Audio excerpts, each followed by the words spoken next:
보이시나요? 화면은요? 로딩 중입니다. 네. 네.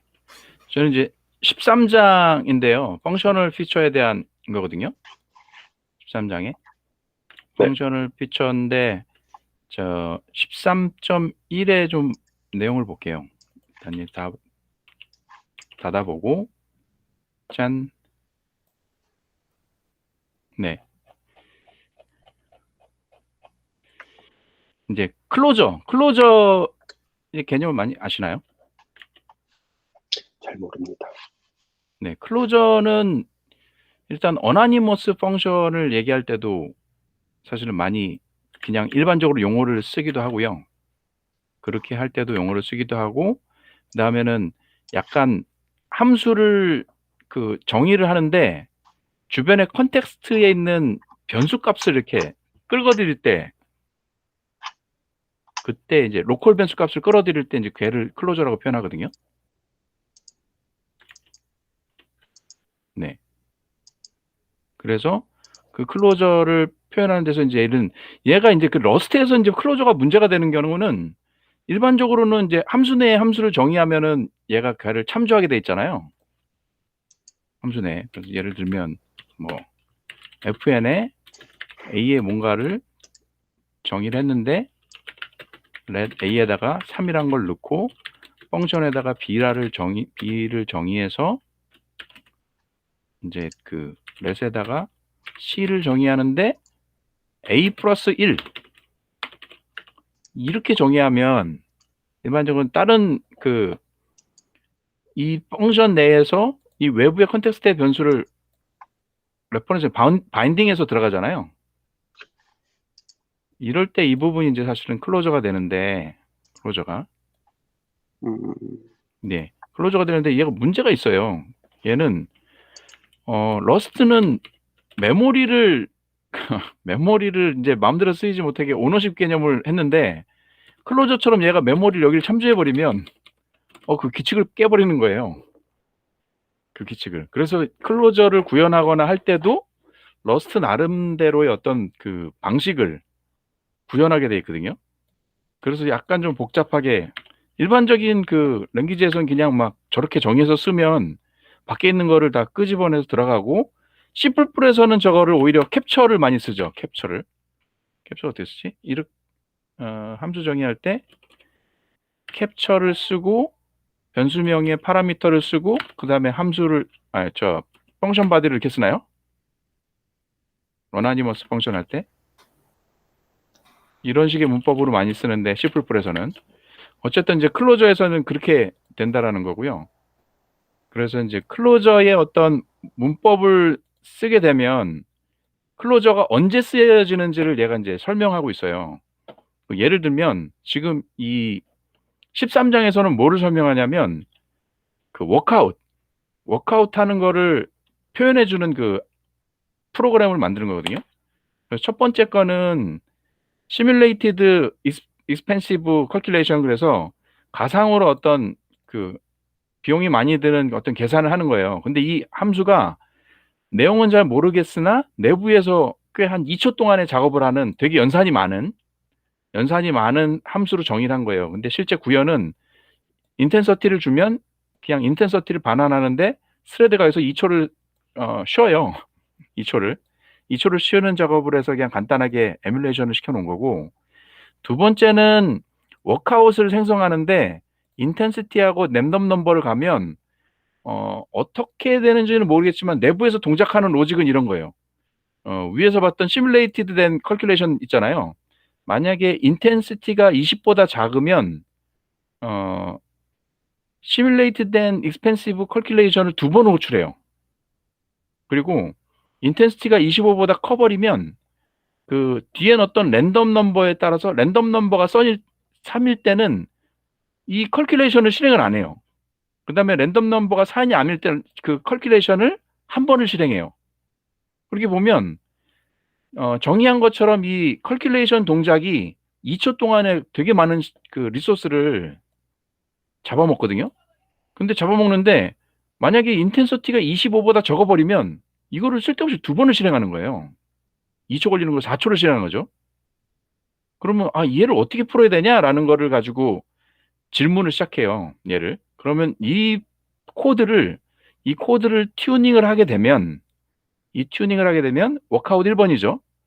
그러면 인텐서티가 25보다 작을 때 2번을 실행해야 되니 여기서 1번을 실행하고 이 값을 여기서 2번을 쓰자라는 얘기를 하는 거죠. 그러면 2초 전에 코드에서는 2초씩 2번을 실행했어야 되는데 여기는 2초에 1번을 실행하고 그 값을 2번 쓰는 거예요. 합리적이죠. 합리적인데 여기 이 코드에도 문제가 있어요. 어떤 문제가 있냐면 그러면 인텐서티가 25를 넘고 랜덤 넘버가 3인 경우는 컬큘레이션을 안 하거든요. 컬큘레이션 안 하는데 여기 들어오면 무조건 얘를 한번 계산하잖아요. 그러니까 이 로직에 빠지는 경우에는 쓸데없이 2초를 버리는 거예요. 또 퍼포먼스를. 그러니까 야 이렇게 그 리팩토링을 했더니 퍼포먼스 튜닝을 했더니 얘가 문제가 되는데? 라고 해서 그 다음에 이제 다시 리팩토링 한 게 이제 그 워크아웃 2로 이제 냈는데 그러면 여기다가 이 계산 로직을 클로저로 쓰자. 클로저로. 그럼 클로저 문법은 어떤 식으로 돼 있냐면 루비에서 비슷하거든요. 이 바 2개 안에다가 파라미터 값을 넣고요. 다음에 실제로 이런 펑션 바디 요게 클로저 형식이에요. 클로저 형식이고 얘를 그러면 여기서는 지금 함수를 정의해서 따로 이렇게 매핑을 시켰잖아요. 호출을 시켰잖아요. 근데 얘는 이렇게 정의를 하면 expensive closure라는 것은 2단계에서는 실행이 되지 않죠.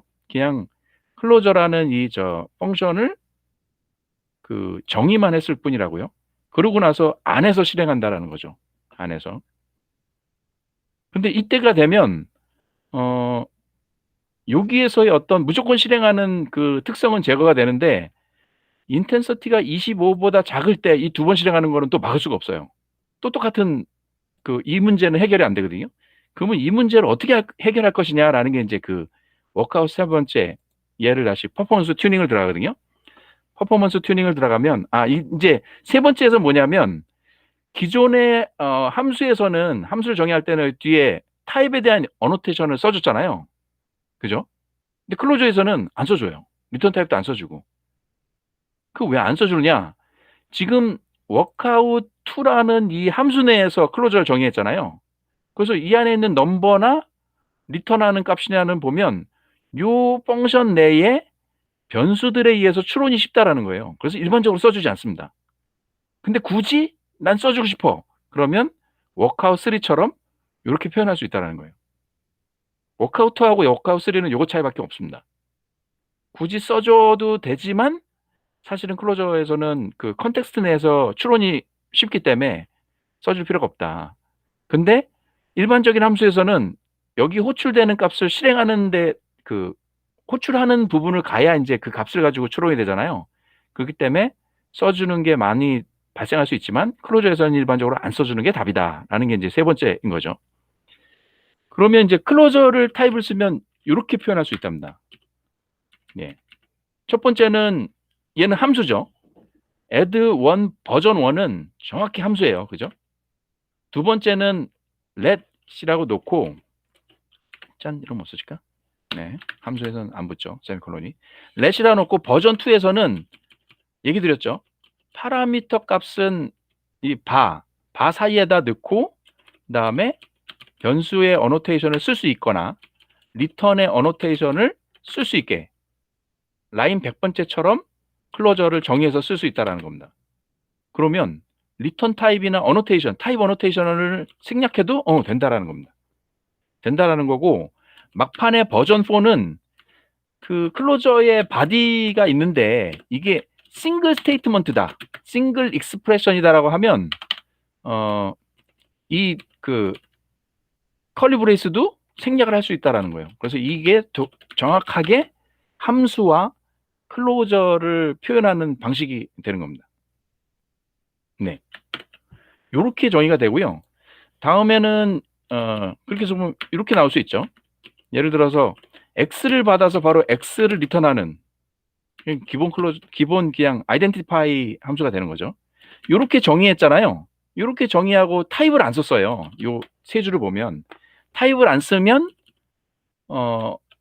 얘는 함수를 그 실행하는 코드를 정의만 해놓기 때문에 얘를 여기서 실행을 하면 함수에다가 스트링을 넣었어요. 처음에 스트링을 헬로를 넣었잖아요. 그 다음 코드에다가 인티저를 넣었다. 그럼 어떻게 되느냐? 얘는 오류를 냅니다. 왜냐하면 처음에 호출하는 얘에 의해서 이 클로저의 타입이 정의가 된다는 거예요. 이렇게. 그렇기 때문에 두 번째 106라인에서 호출할 때는 에러를 발생한다 라는 겁니다. 그래서 이걸 쓸 때는 만약에 이런 식으로 쓰려면 지네릭을 써야 되는 거죠. 지네릭을 써서 해야 되는 거고, 클로저는 타입을 알아서 추론하지만 지금 같은 사용을 할 수 없다라는 게 이제 표현입니다. 그래서 이제 지네릭 타입을 가지고 FN을 쓰면 어떻게 되느냐? 그러면 그 클로저를 쓰는 데서는 이런 거예요. 아까 지금 문제가 마지막 문제가 이거였잖아요. 얘라고요.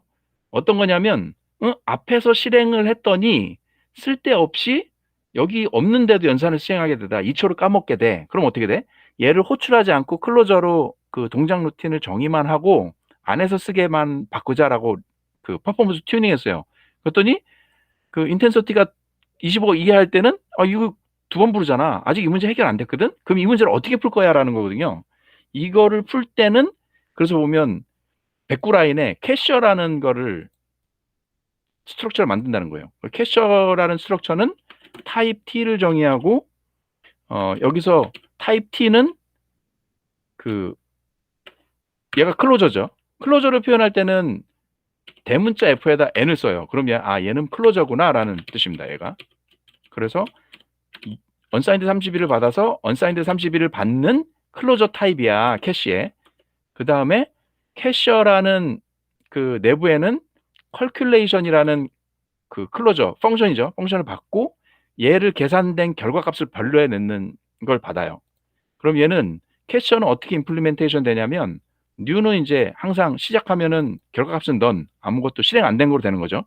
근데 얘를 그 밸류를 딱 호출하게 되면 값을 가지고서 만약에 셀프의 값이 없으면 셀프의 컬큘레이션 앞에 있는 것을 실행한 값을 썸으로 이 밸류에다 대입하고 만약에 이게 벌써 대입이 돼 있다. 그러면 컬큘레이션 실행하지 않고 그냥 이 값을 뱉어준다는 거거든요.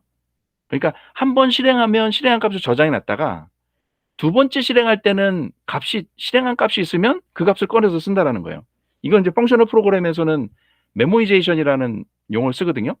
그래서 한 번 실행하면 걔를 키핑했다가 두 번 실행할 때는 계속 그 값을 뱉어주는 그건 이제 메모이제이션이라는 표현을 쓰는데 그거를 이제 얘는 캐셔라는 걸로 지금 구현한 거예요. 이렇게 놓고서 워크아웃 포로 대입을 하면 보시면 아까는 그냥 단순 클로저였는데 지금은 캐셔라는 구조체 클로저를 포함하고 있는 캐셔라는 구조체로 매핑을 시켰죠. 그렇게 되면 이렇게 되면 아직 그 내부의 컬큘레이션을 실행 안 한 거잖아요. 아직은. 근데 인텐서티가 25 미만일 땐 볼게요. 이 안에 들어가죠. 이 안에 들어가서 밸류를 딱 실행하죠. 밸류를 실행하면 여기 값이 아직 없을 거니까 그 컬큘레이션을 실행하고 그 결과값을 저장해 놓을 거라고요. 근데 149라인에 가면 얘를 호출하면 컬큘레이션을 실행하지 않고 이전에 실행해서 나온 값을 그냥 여기서 써서 출력할 거라고요. 그래서 첫 번째 if문에서도 그 컬큘레이션이 한 번 실행되고요.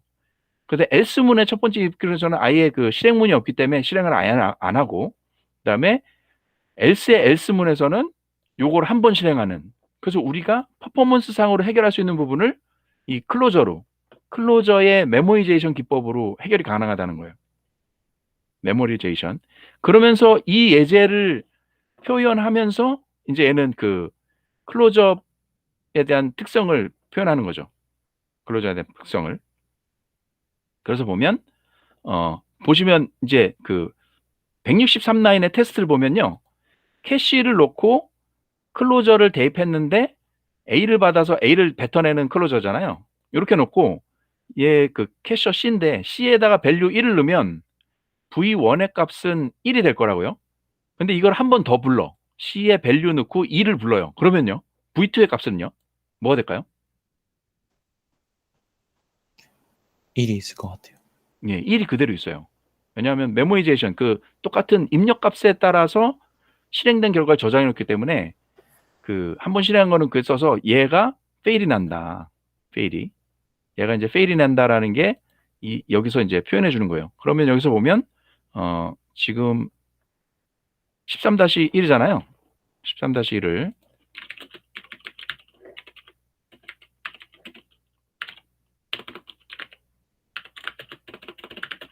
하고 런을 돌려보면 되게 늦게 되죠. 2초 동안 이제 그 실행하는 거예요. 2초 동안.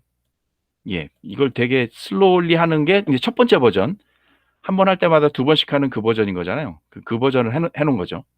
그래서 보면 다음에는 이제 그 캡처링, 클로저와 함께 환경을 캡처링하는 게 있거든요. 이제 그러면 클로저 1이라는 이 함수를 보면 얘를 정의를 했죠. 첫 번째 것은 z를 함수로 입력받아서 x가 있잖아요. x는 이 함수 내에 클로저 내의 것이 아니라 이 바운드에 밖에 있는 것을 바인딩 시켜요. 이 안으로 4라는 값을 바인딩 시켜서 equal to x라는 걸 보면 equal to x 4를 넣으면 이게 4가 같느냐라는 걸 표현한다는 거예요. 이게 대표적인 클로저는 거죠. 환경 변수 값을 물고 들어가는, 주변의 값을 바인딩해서 물고 들어가는 게 이제 클로저가 되는 거죠. 근데 두 번째는 얘를 보면요. 얘를 보면 함수를 구현했잖아요. 함수 fn으로 지금 equal to x를 구현했거든요. equal to x를 보면 여기 지금 빨간불로 뜨죠. x 값을 외부에 있는 것을 바인딩해서 들어갈 수 없다라는 거예요. 왜냐하면 얘는 메모리 관리 때문에, 그 우리가 러스트에서 쓰는 메모리 관리 때문에 얘를 쓸 수 없다는 거예요. 만약에 얘를 바인딩해서 쓰려면 이런 식으로 클로저 문법으로 써야 된다는 거죠. 근데 일반적인 랭귀지에서는 메모리를 그냥 막 갖다 참조를 막 갖다 쓰기 때문에 이게 통하거든요. 이게 통하는데 러스트에서는 안 된다라는 거예요. 그래서 러스트에서는 펑션 말고 메모리에 대한 문법이 따로, 클로저에 대한 문법이 따로 존재하게 되는 꼴입니다. 그래서 보면 클로저를 쓰는 그 문법이 이렇게 세 가지가 있답니다. 먼저 그 fn은 클로저 fn으로 정의하면 외부에 바인딩된 것, 외부의 변수 값을 바인딩해서 그냥 참조 값으로 쓸 때, 바로 할 때를 fn을 쓰고요. fn 뮤트는 그 바인딩 값을 참조해서 가져오는데 뮤터블, 가변으로 바인딩해서 올 때는, 그러니까 외부에 있는 변수 값을 바꿀 필요가 있을 때는 fn 뮤트를 갖다 쓴다는 거고요. 세 번째는 fn 원스가 있어요. fn 원스는 말 그대로 이 fn이라는 그 클로저가 한 번만 실행될 수 있거든요. 왜 한 번만 실행되냐면 한 번을 실행하면 소유권을 내가 가져가 버려요. 그래서 또 한 번 실행하면 그 밖에 있던 게 벌써 가져갔기 때문에 소유권이 없는 메모리를 참조하게 돼서, 그래서 얘는 보면 소유권을 클로저 안으로 이관할 때 쓰는 문법이 되는 거예요. 그래서 다른 그 랭귀지에서는 클로저를 쓸 때 그냥 다 동일하게 함수처럼 정의해버리거든요. 근데 러스트는 클로저를 쓸 때 그 메모리 사용에 대한 억세스 권한에 따라서, 억세스 정책에 따라서 세 가지를 구분해서 우리가 사용해야 된다라는 게, 이게 차이가 있습니다.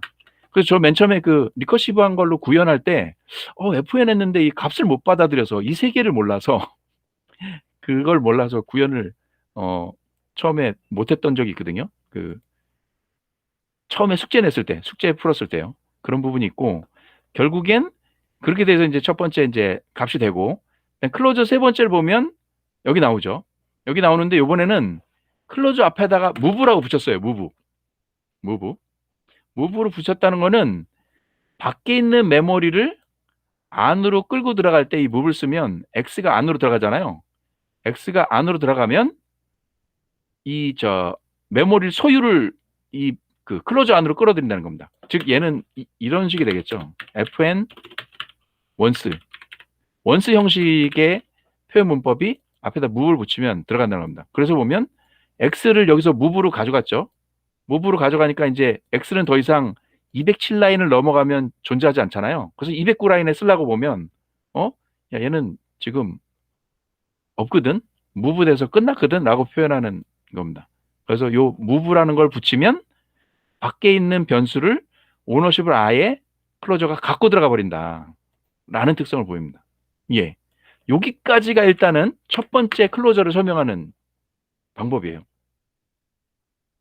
질문 있을까요? 저 질문이 하나 있는데요. 예, 예. 아까 그 제네릭 스트럭트 캐셔 그 제네릭으로 정의한 부분에서 예, 예.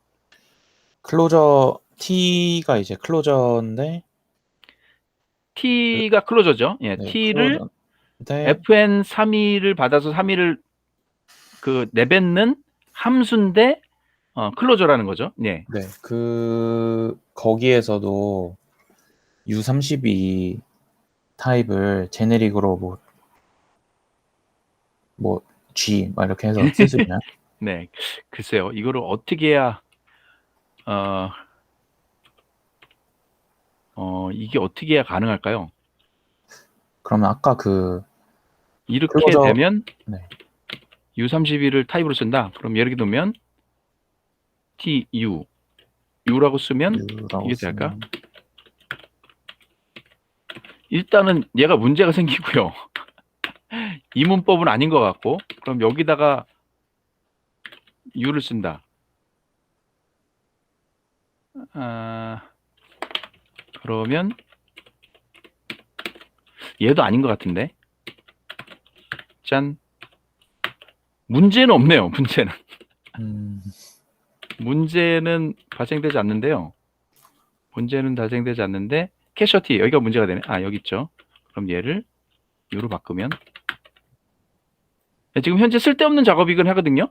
지금 네. 저희가 배운 범위를 벗어나는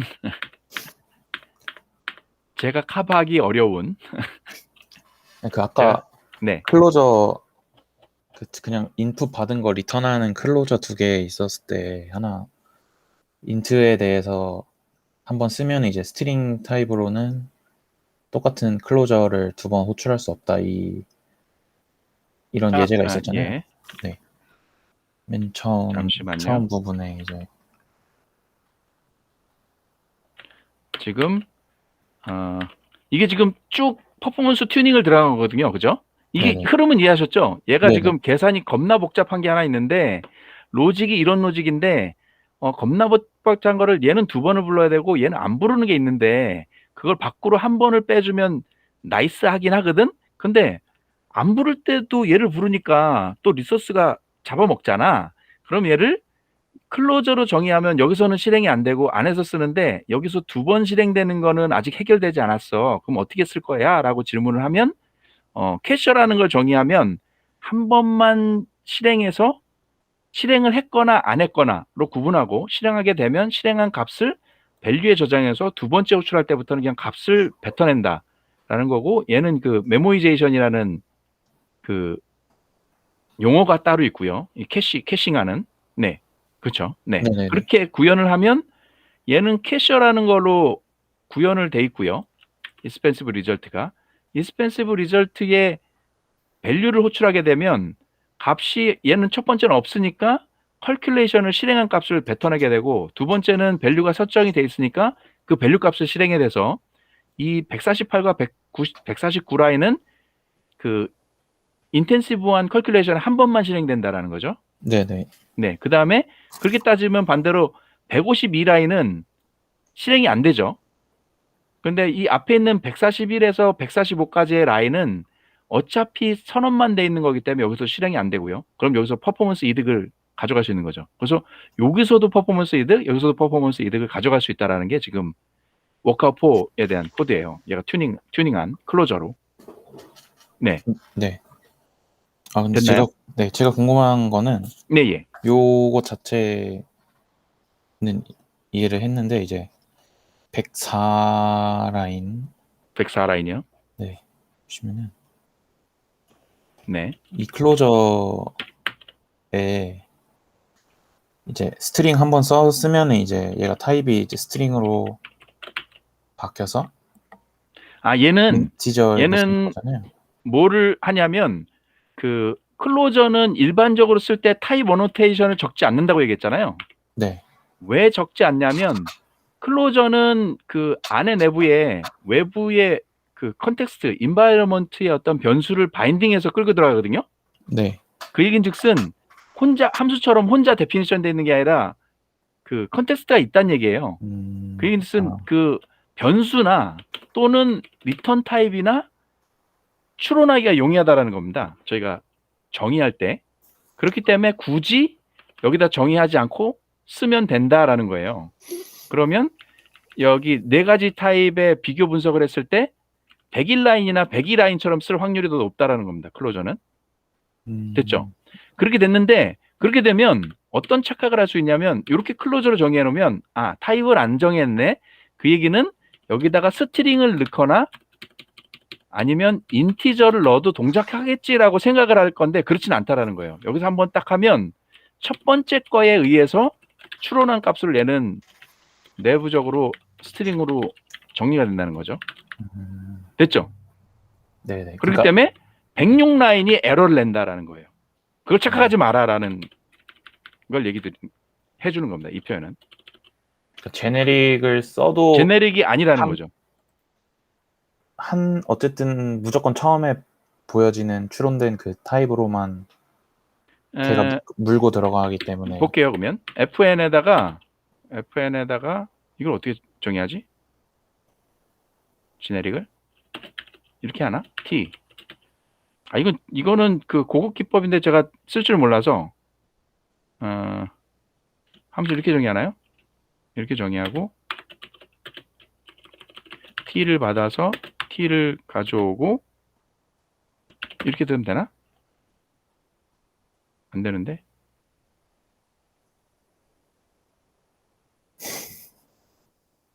네, 거기까지는 제가 실력이 안 되는 것 같습니다.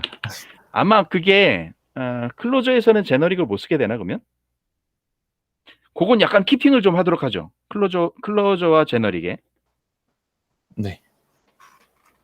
무슨 건지는 알겠어요. 그렇게 되면 얘를 따지고 보면 그러면 클로저에서는 제네릭을 못 쓰는 거냐 이런 거잖아요. 네. 얘는 조금 따져보긴 해야 될 것 같은데 그 관계가 있을 겁니다. 관계가. 그건 좀 더 키핑했다고 우리가 정리를 좀 해나가는 거로 네. 보죠. 얘가 이제 사실은 3-1이 이제 이 부분이에요. 다음에 3-2를 보면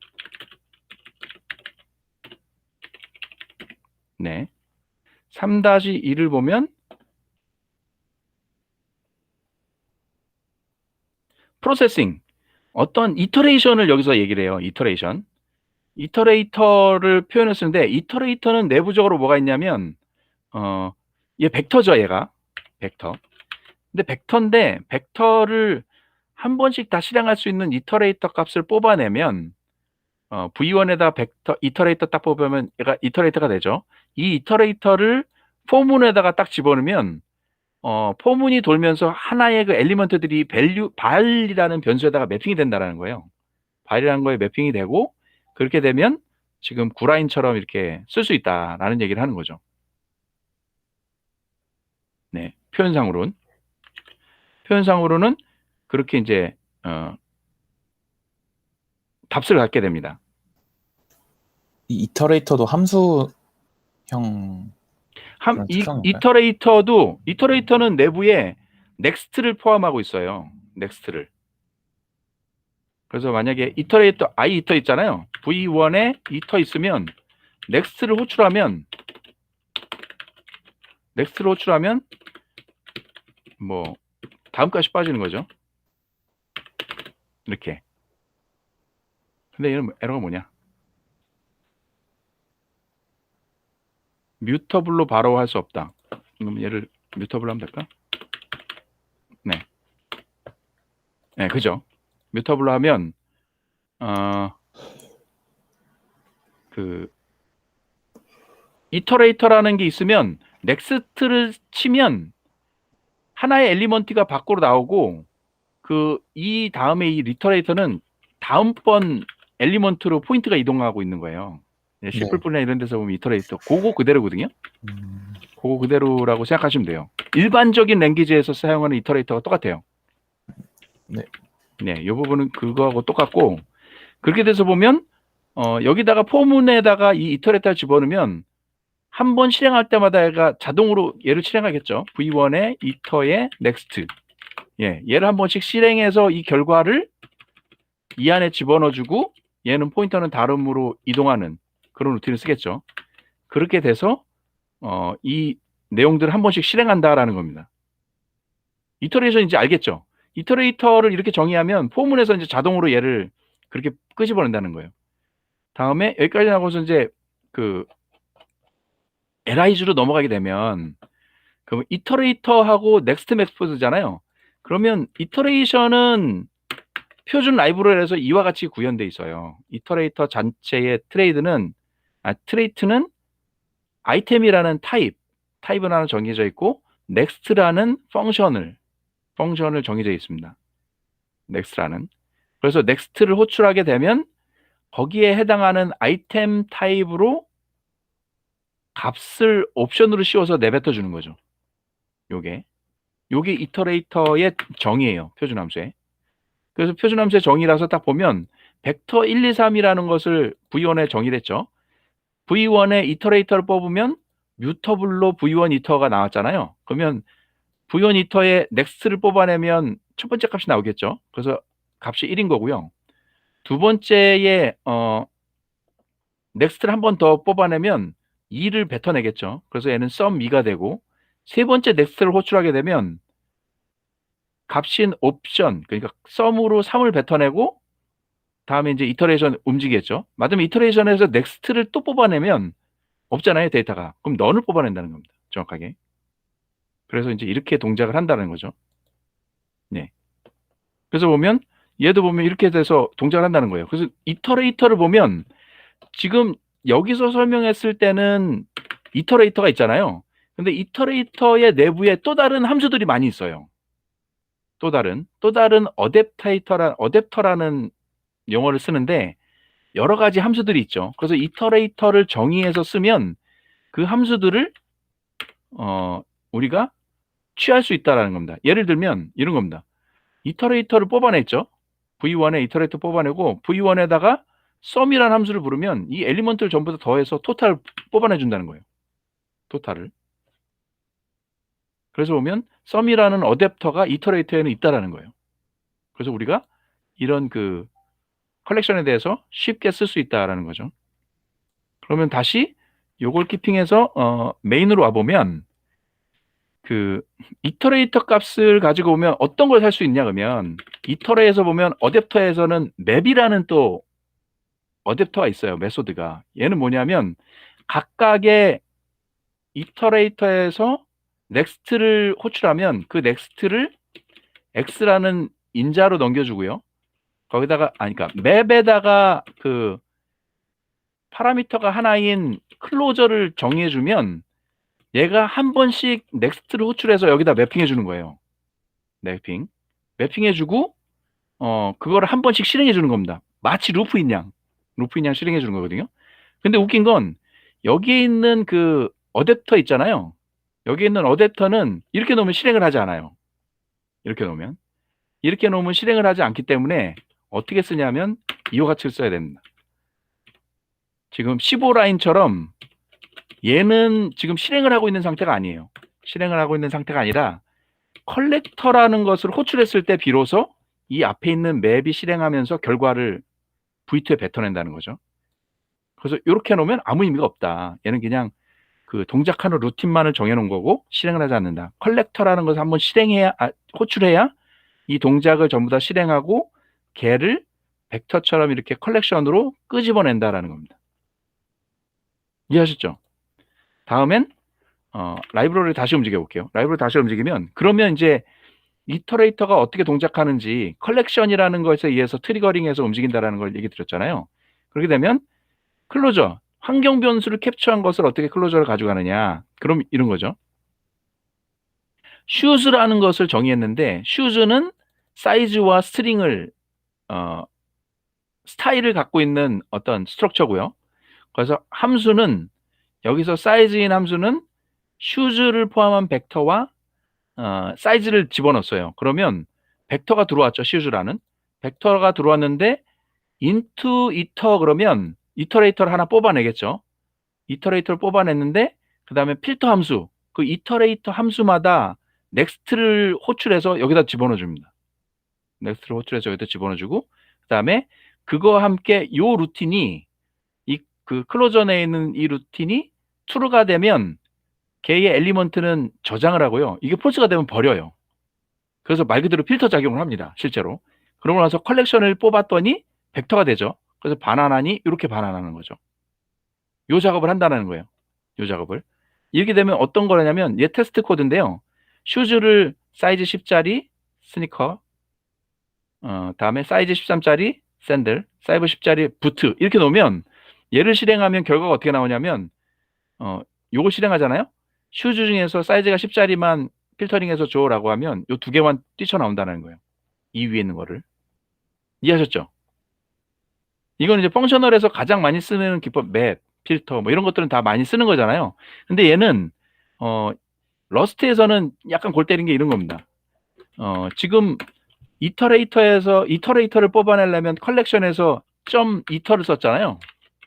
그죠? 얘를 호출했잖아요. V1에서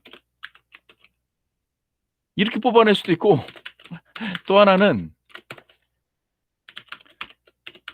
인트로 뽑아낼 수도 있어요. 인트로. 그다음에 마지막은 이게 맞나 모르겠다. 이터 뮤트인가? 뭐 이렇게 뽑아낼 수도 있어요. 첫 번째는 이터레이션을 뽑는데 바로잉이죠. 바로잉인데 이뮤터블 바로잉이고, 두 번째는 인투 이터레이터 내에다가 소유권을 통째로 준다는 거예요. 그러니까 지금 요 43라인에서 보면 슈즈에서 이터레이터를 뽑아내는데 인트 이터로 뽑았잖아요. 그 얘기인즉슨 슈즈라는 곳에서 소유권을 완전히 이관 받아서 필터링해서 같은 거는 남기고 안 같은 거는 버리고 새로운 그 컬렉션을 만들어낸다는 겁니다. 소유권을 이전받아서. 그래서 두 번째 것은 소유권을 이전받는 방식이고요. 세 번째 거는 46라인 첫 번째와 같은데 뮤터블 끄집어낸 다음에 그 레퍼런스로 수정이 가능한. 그죠?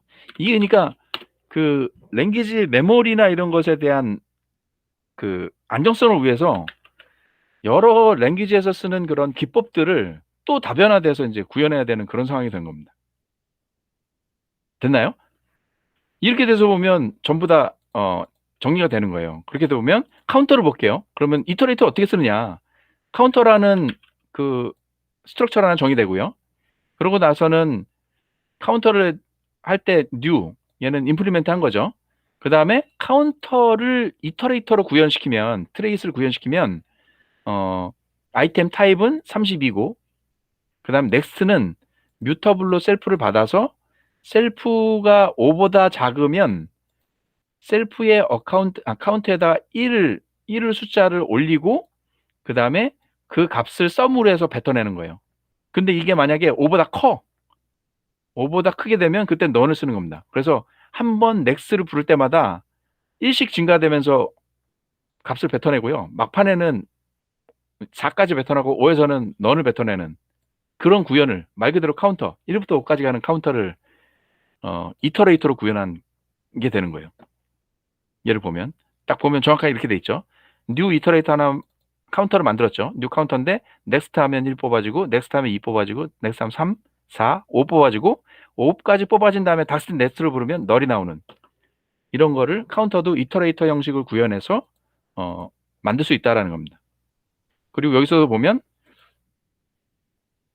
이터레이터를 트레이스로 쓰는 거를 보면 이렇게 쓴다라는 거예요. 결국에는 이터레이터를 이렇게 뽑아냈잖아요. 이터레이터 형식으로.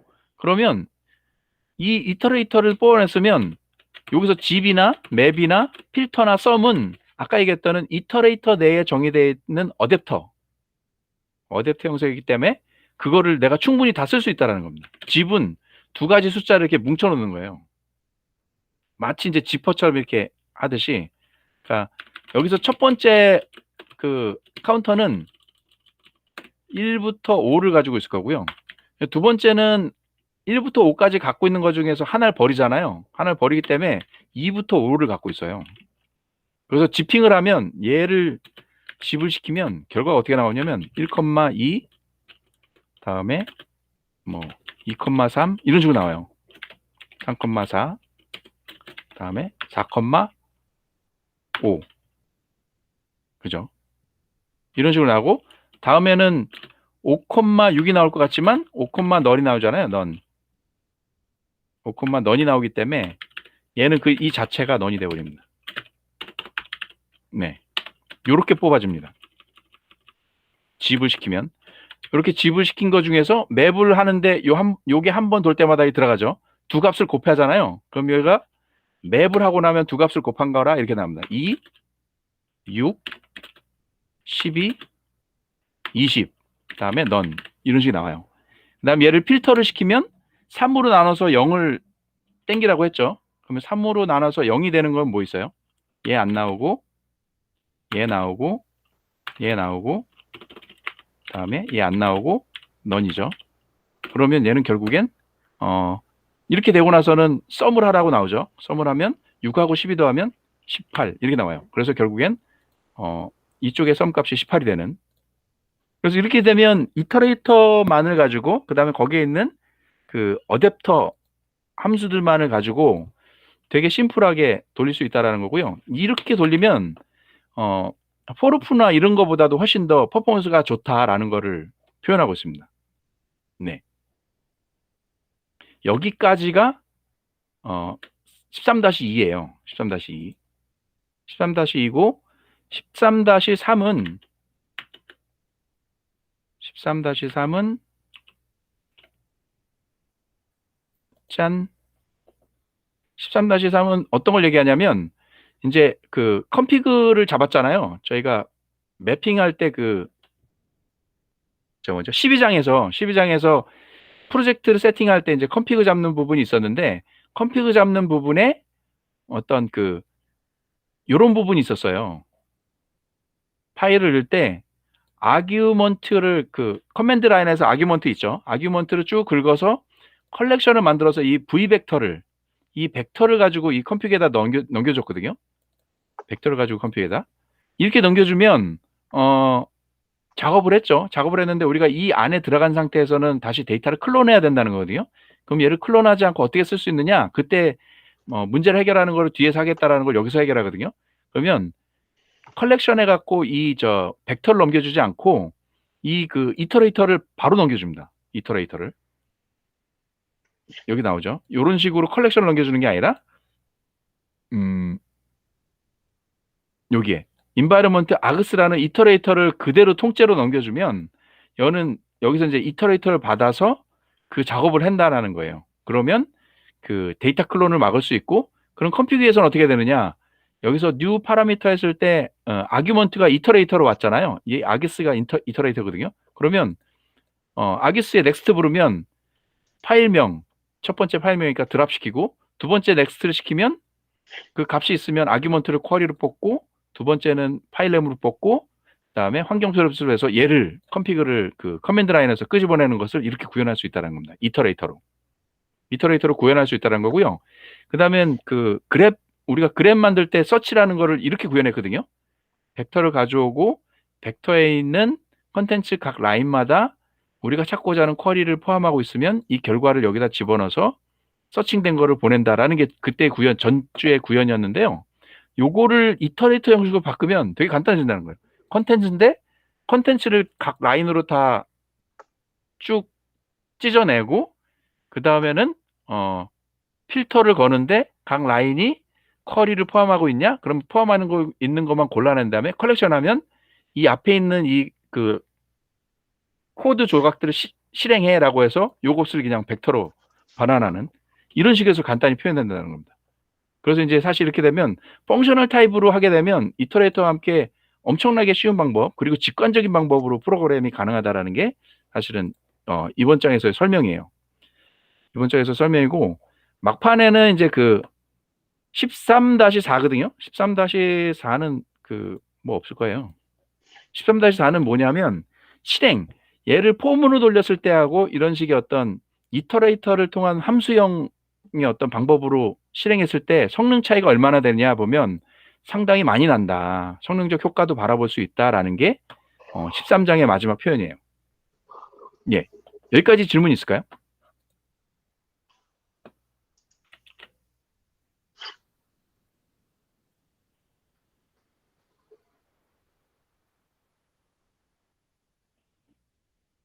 그러니까 이번 장에서 설명하는 것은 이제 펑셔널 타입을 설명하는데, 펑셔널 타입을 설명하기 위해서는 이제 어나니머스 펑션이나 아니면 그 컨텍스트를 물고 들어가는 바인딩에서 들어가고 하는 클로저를 쓰게 돼 있거든요. 클로저를 쓰는데 러스트에서 문제는 클로저를 쓰면 외부에 있는 바인딩 자체가 사실은 레퍼런스가 되기 때문에 러스트가 추구하는 방향성 때문에 안 맞다. 그러려면 그거를 러스트가 메모리 관리하는 타입별로 그 클로저도 분화시켜야 되고, 그 분화된 거는 사실은 FN과 FN 뮤트와 FN 원스 형식으로 그 표현할 수 있다라는 게, 표현해서 그거에 따라서 써야 된다라는 게 사실 요번 장의 표현이거든요.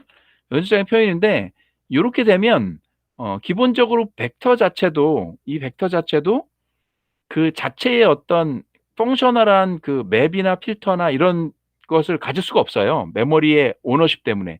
그렇기 때문에 얘를 이터레이터를 뽑아내서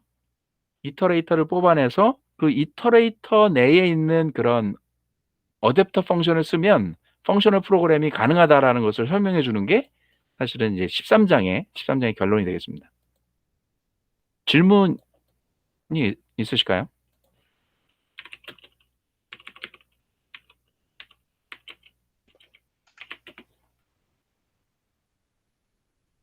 제대로 이해를 못해서 질문을 못하겠네. 얘는 좀 읽어봐야 돼요. 얘는 네. 그 펑셔널에 대한 것도 일반적으로 있는데, 이게 메모리 그거에 따라서 이제 클로저가 3개로 분화돼서 이제 약간 그 부분이 있죠. 점점 네. 이러한 복잡성을 감수할 만한 장점이 있는 언어인가 대한 의구심이 생기죠.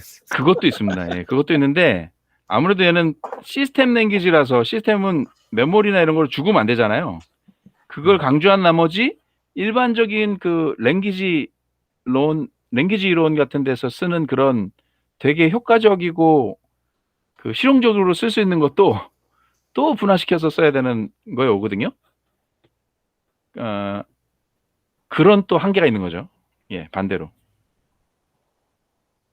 그래서 이제 제가 펑셔널 트레이닝을 많이 하려고 사실은 준비를 하는데, 어쨌든 이런 부분이 있습니다.